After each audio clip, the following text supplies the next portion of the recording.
Welcome to our adult class. We are in Revelation chapter 13, if you'd like to be turning there. Revelation chapter 13. Last week, as you well know, we had our vacation Bible school, and the Sunday morning class, as well as that evening, we dealt with our VBS lesson. So we missed a week. I had written down here, begin Revelation chapter 13, verse 2. Let's go ahead and start with verse 1 for the context, and I want to read at least the first 10 verses, and if we want to go on from there, we certainly will. Verse 1, And I stood upon the sand of the sea, and saw a beast rise up out of the sea, having 7 heads and 10 horns, and upon his horns 10 crowns, and upon his heads the name of blasphemy. And the beast which I saw was like unto a leopard. His feet were as the feet of a bear, and his mouth as the mouth of a lion. And the dragon gave him his power and his seat and great authority. And I saw one of his heads as it were wounded to death, and his deadly wound was healed, and all the world wondered after the beast. And they worshipped the dragon, which gave power unto the beast.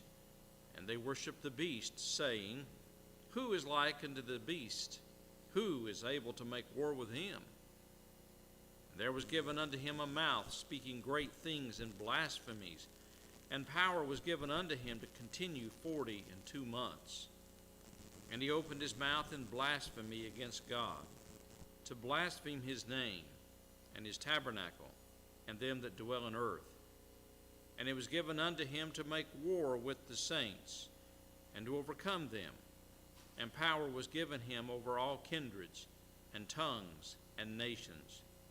And all that dwell upon the earth shall worship him, whose name are not written in the book of life of the Lamb slain from the foundation of the world.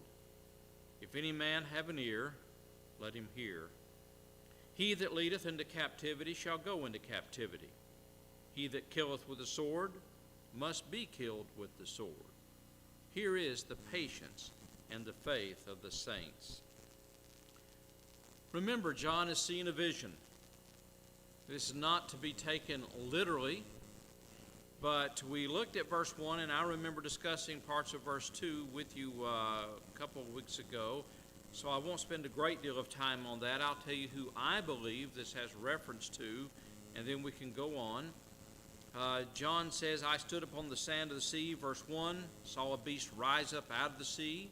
It has 7 heads, 10 horns, and upon his horns 10 crowns, and upon his heads the name of blasphemy. I think inspiration, and John sees this vision of this beast coming out of the sea. At first you might think, well, it has something to do with deity. After all, it has 7 heads, 10 horns, crowns upon its horns, and upon his horns crowns. But then look at the last part of the verse. And upon his heads the name of blasphemy. So John makes it very clear in this vision that he sees that he's not talking about here a worker of Christ, of Lord, or of the Lamb of God, but rather it is that of Satan.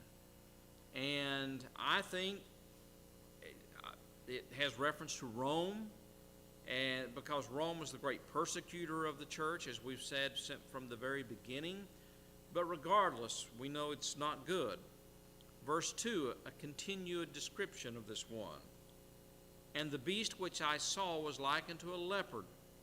His feet were as feet of a bear, his mouth as the mouth of a lion, and the dragon gave him his power, his seat, and great authority. These individual animals, what's a leopard known for?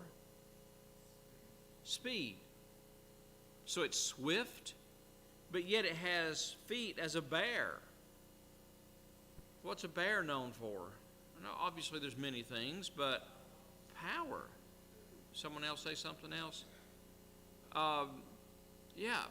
Have you ever, I don't know if you've ever read about having hunted couple of times out in Alaska where there's a good population of grizzly, and I saw them out there as well. But I remember leaving the camp one morning, and I was basically the only one hunting. The older man that was with me, after the first day or two, he was too tired to get up in the morning. But I remember it had a light rain for most of the night, and I was walking along this area. Of course, there's mud, and I come across grizzly tracks, which were very fresh.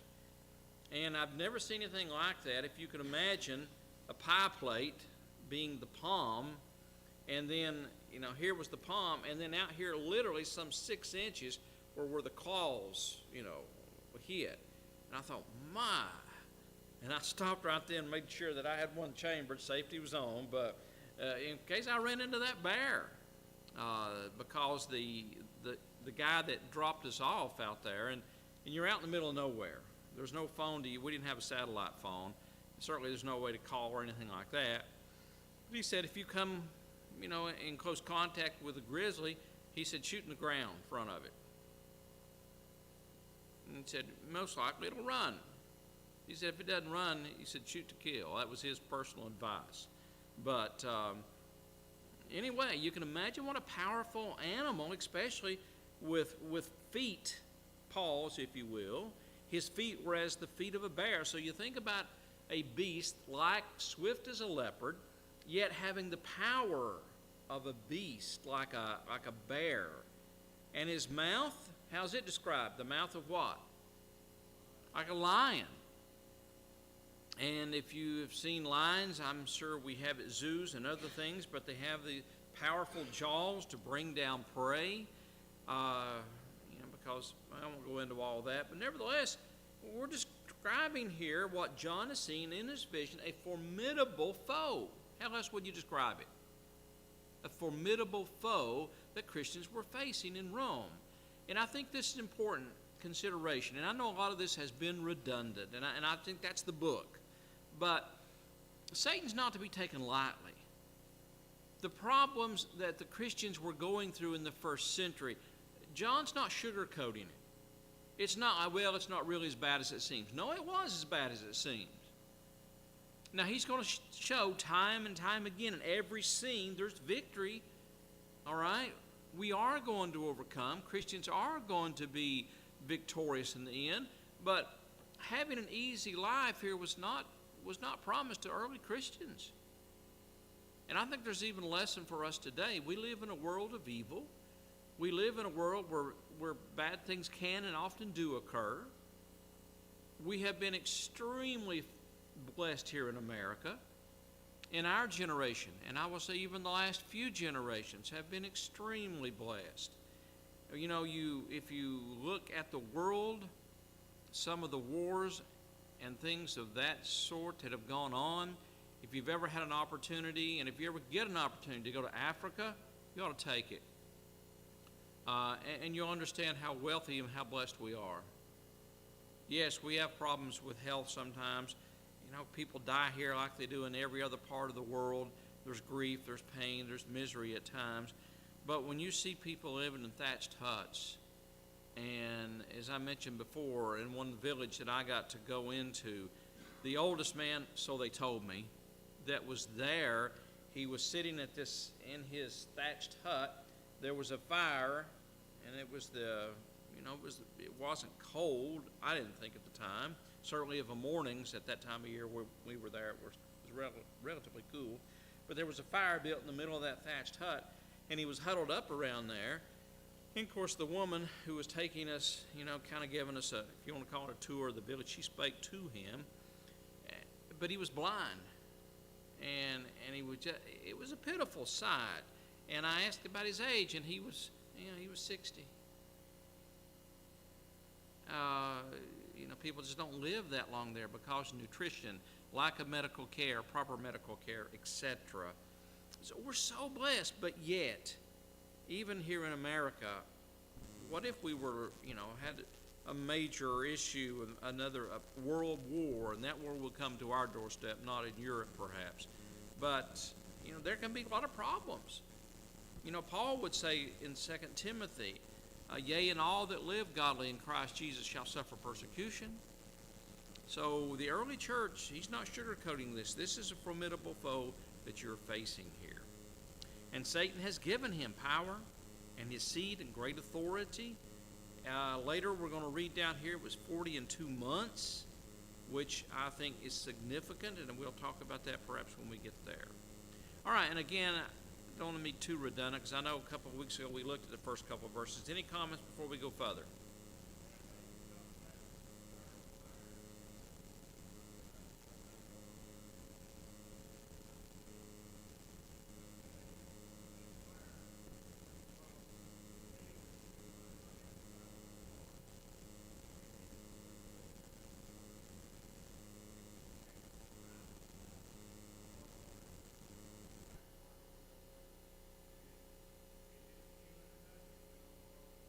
You didn't get out and help it?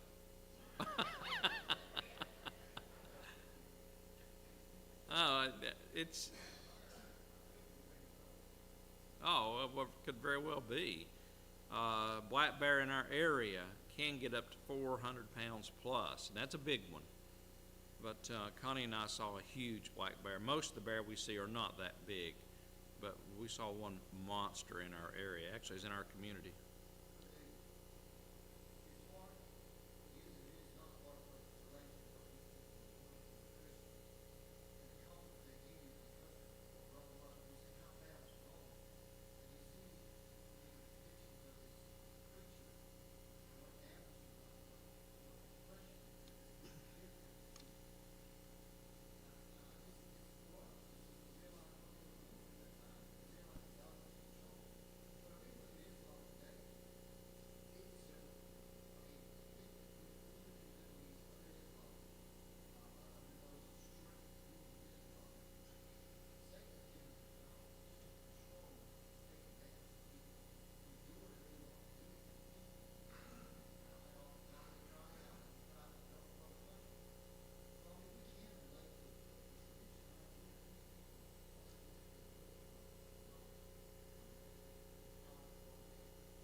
Yeah.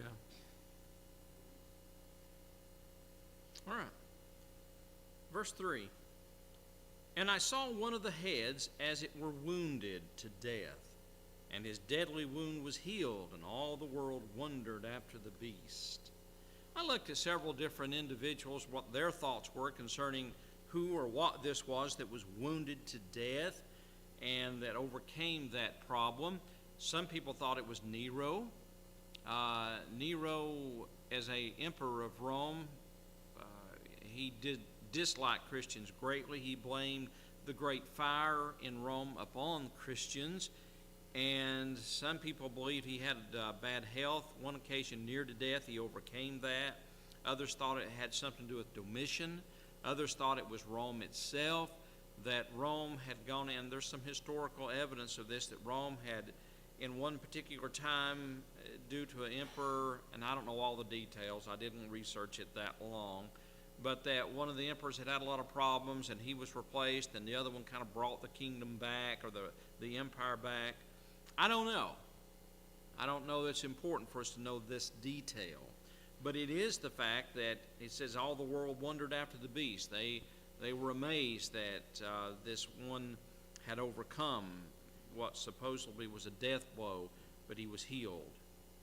Anyone have a thought on that? I'm open to your ideas. I don't know. I don't care to tell you.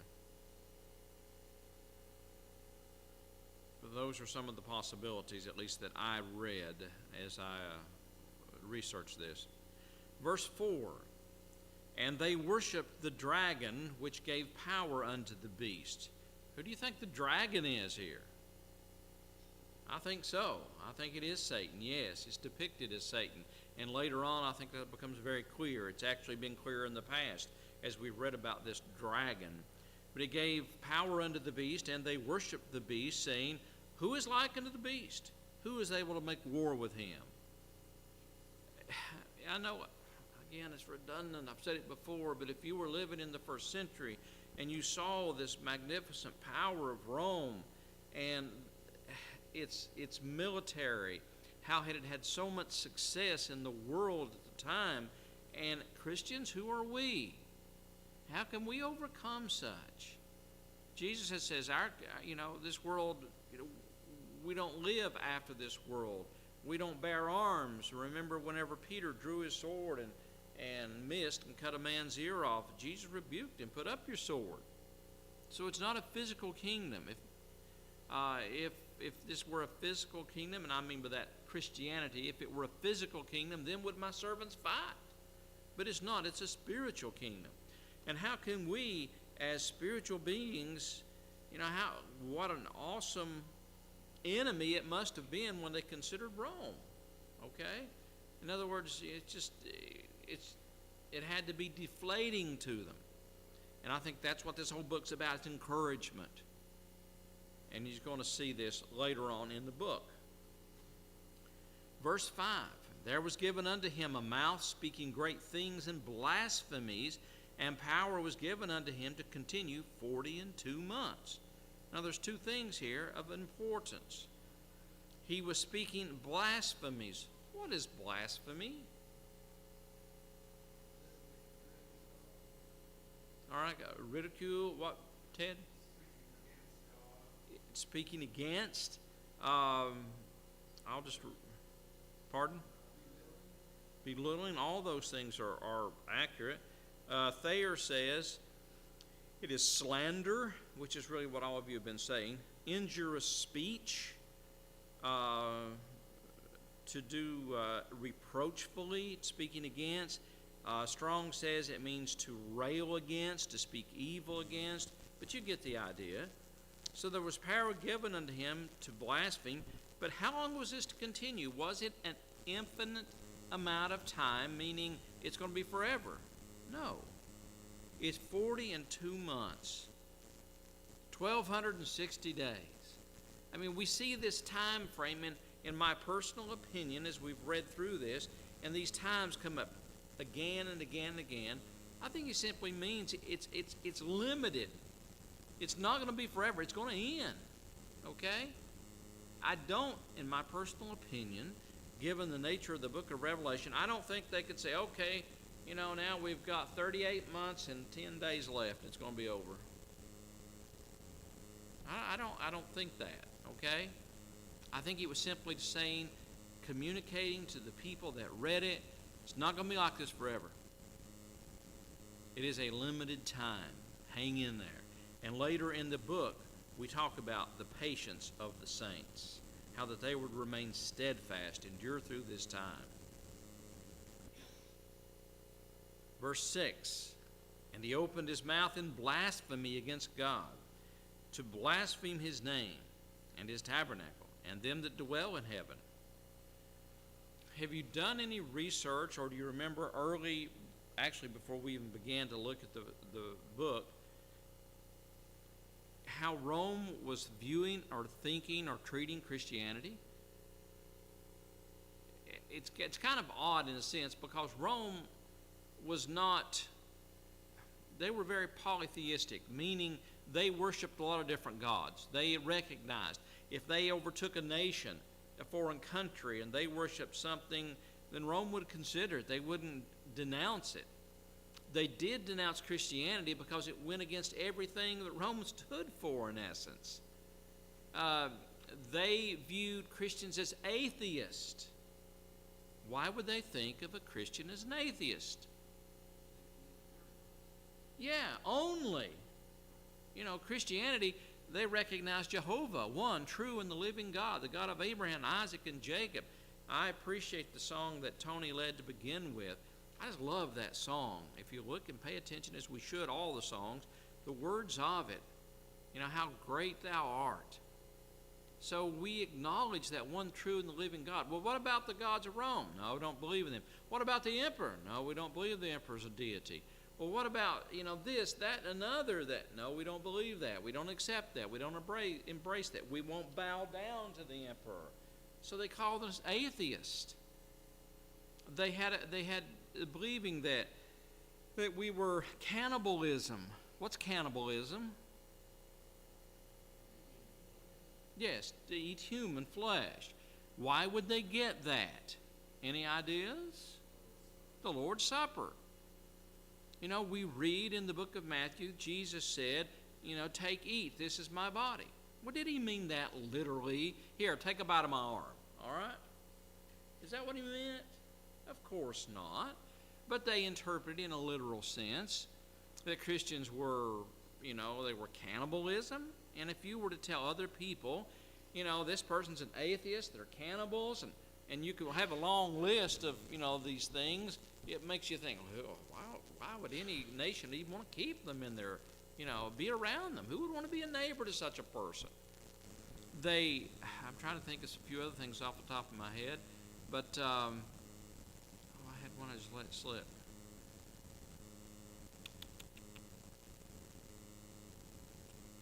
What else was it? The cannibalism, the atheistic. I'll think of it here in a minute, but nevertheless, they had taken different things and twisted them, of course, as evil always does, into something that it was never intended to be. And they simply viewed Christians as being, the worst type of people. So,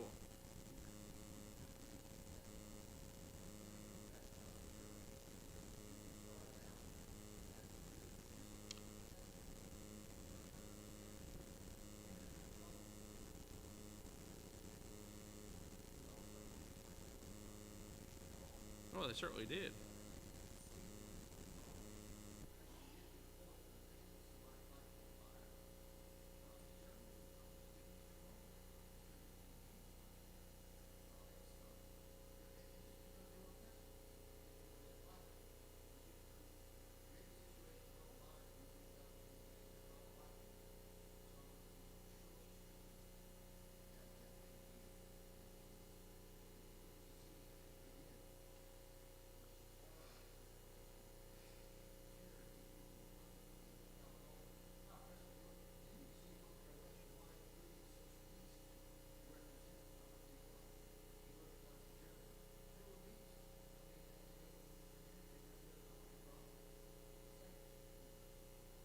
And in all fairness, not all in Germany were like that, but they followed a leader who did have those feelings.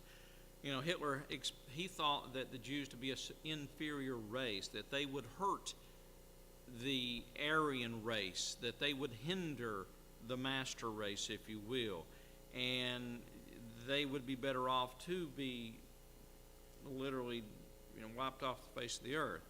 I know from having talked to you and Mary that you have visited a concentration camp. Which one did you visit? In Poland?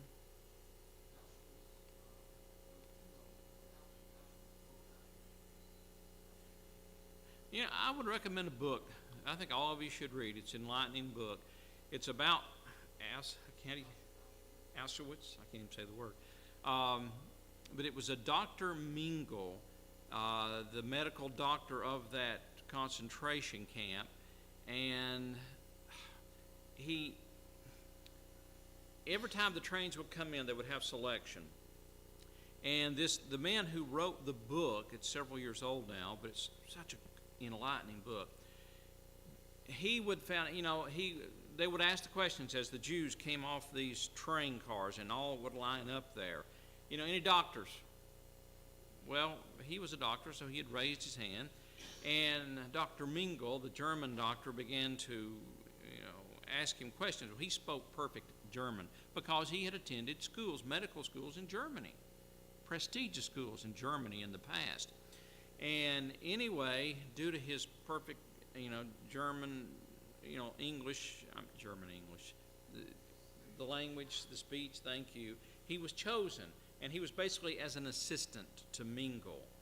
And what he wrote about are the horrific things that they requested him to do, and he did do them. But Germany had this idea that we need to have more people.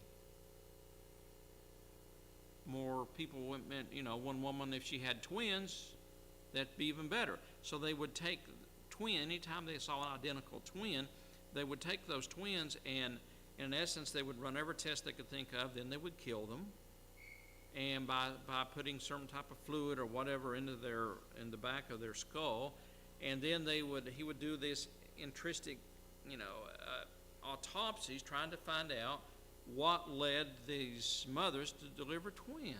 I mean, just all kinds of things. And then if a man had some type of, let's say he had some type of ailment, maybe he had a bad limp, and then his son also had something. Well, those were the type of people that they would take, they would kill, and they would send off their skulls and all this stuff back to Germany, because this is in Poland. But it would go back, and they would have all this diagnosed as why this is an inferior race, and look at this dwarf here, and this had this problem which was passed on, and this is why we should annihilate this race. But he goes on just how ruthless they were, and you ought to read the book, and how a human being could treat another human that way. It really is hard for me to comprehend. But and he did survive it. When the Allies came into the camp, of course, they wanted to kill everyone in authority as he had been that could tell about these things. He escaped and how, etc. But it was as a Jew, you ought to read it. I'm sorry to chase that rabbit with you, but anyway, this Satan, Rome was speaking these blasphemies, but yet it was for a time period. Verse 7, and it was given unto him to make war with the saints, and to overcome them. And power was given him over all kindreds and tongues and nations. You wonder, when you say power was given unto him, later we're going to get to the 20th chapter. The 18th and 19th chapter of Revelation talks about Satan's fall. Rome has failed. Judgment has finally come. And then chapter 20, Satan is going to be bound. He's going to be even more limited. And I wonder the kind of power that Rome was given. I don't know. I mean, was it anything special?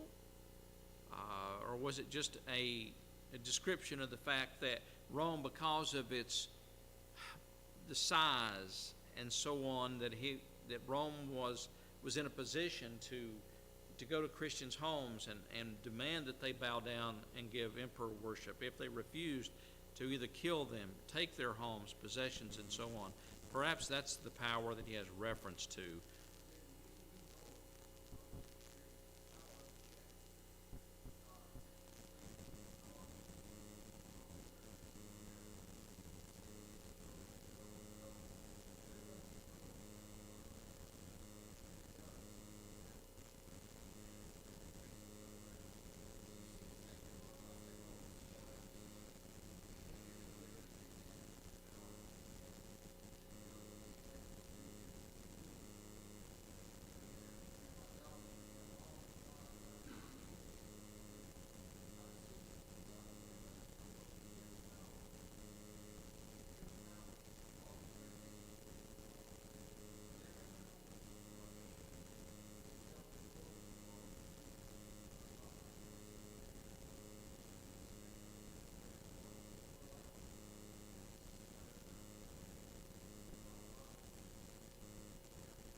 Frightening, but I do believe true. Verse 8, and all that dwell upon the earth shall worship him, whose names are not written in the book of life of the Lamb slain from the foundation of the world.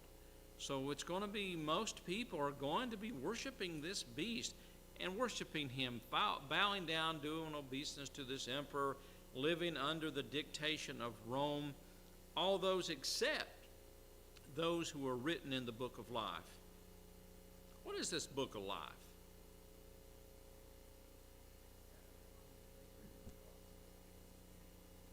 God knows his people, yes. And I think it's depicted, in my opinion, I think it is depicted, it is shown as a roll. You know, if I remember in school, they would start off the day with, okay, who's here? You know, they're going to go through here and check the roll, so to speak. I I don't know that there's going to be a literal book here that, my name is written there. Does God need a pen and a paper and some type of scroll or book that he could, okay, let's see, who obeyed the gospel this week? All right, I'm going to write them in here. Do you think God needs that? Then what does it mean, the book of life? I think it's written for our benefit, for our purpose, to know that my name is there, that I have not been forgotten, that I am known of the God of heaven and earth. Michael, you had your hand up.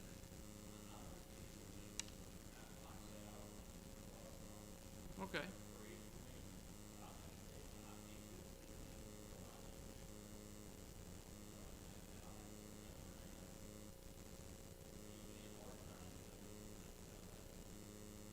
All right. I mean, surely there is. I have reference to a book, made of paper and ink and this kind of thing. I don't know that it exists. But I do believe what the Scriptures teach is that our name, there is this book of life.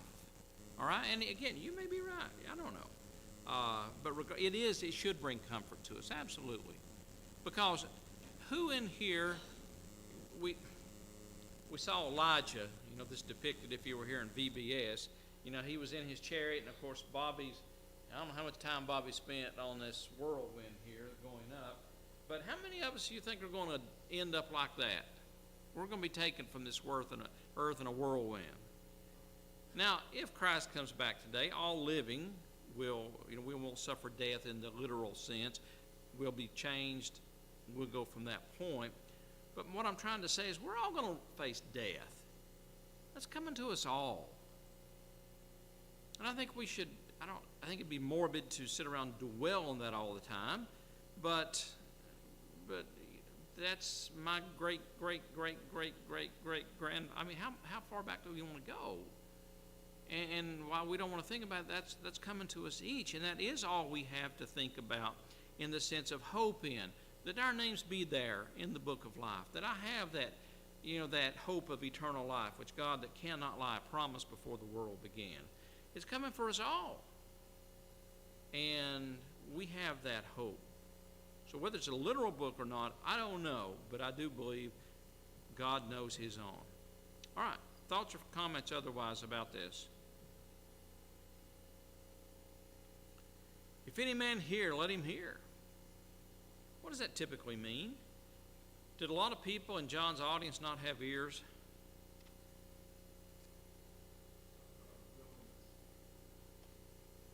That's exactly what it means. Yeah, are you interested? Do you want to learn? If you have an ear, hear, listen, obey. Oh, absolutely. Absolutely. If you've raised children, you know that. Absolutely. Yes, Michael.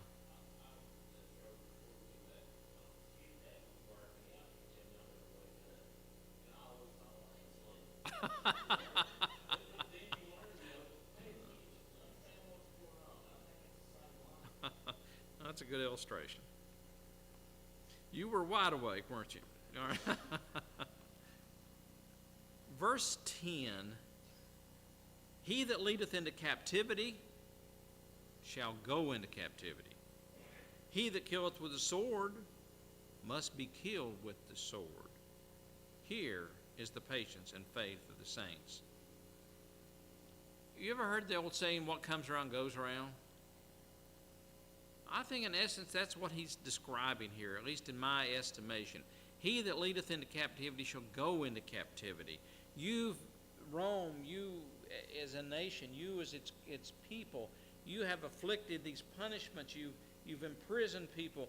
Guess what's going to happen to you? It's going to come back. It's going to come to you too. The sword, he that killeth with the sword must be killed with the sword. Bobby mentioned Germany. If you'll study the history of the time period, whenever the Russians were coming from the east, the Allies were coming from the west. Allies, there was America, Britain, and Canada, and they were closing Germany in. They were being slaughtered. They were even putting, young boys and old men and even women to hold guns and this kind of thing. It was tragic. Well, the very things that they had committed, the atrocities that they had committed in so many people and nations, it was coming home to them. To me, that's what he has reference to. He that killeth the sword must be killed with the sword. It's going to come back. And then he ends this verse 10 ends with this. Here is the patience and the faith of the saints. When we read the word patience in the King James Version, it is my opinion we don't grasp the full meaning of that. I know you've heard me talk about this. When we think of patience today, we think of calm down. All right? Maybe stress, this happened, that, and calm down. Is that what the word means, calm down here? No. What does the word mean? That's right. Perseverance. Steadfastness. Don't you give in. Don't you quit. All right? Rome leads you into captivity. They're going to be going into captivity. Rome has killed so many with the sword. That sword's going to turn on them too one day. And here is the steadfastness of the saints, the faith of the saints. Again, it goes back to this whole concept of victory. Don't give in. Don't quit. Don't. Yeah. And I think it's so easy for us as a people. It is for me at least.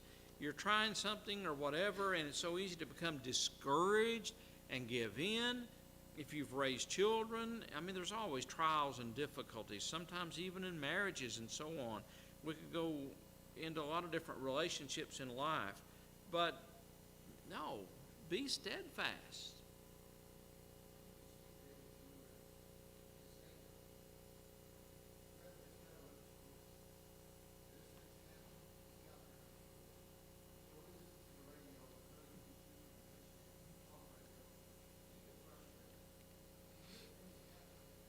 I know.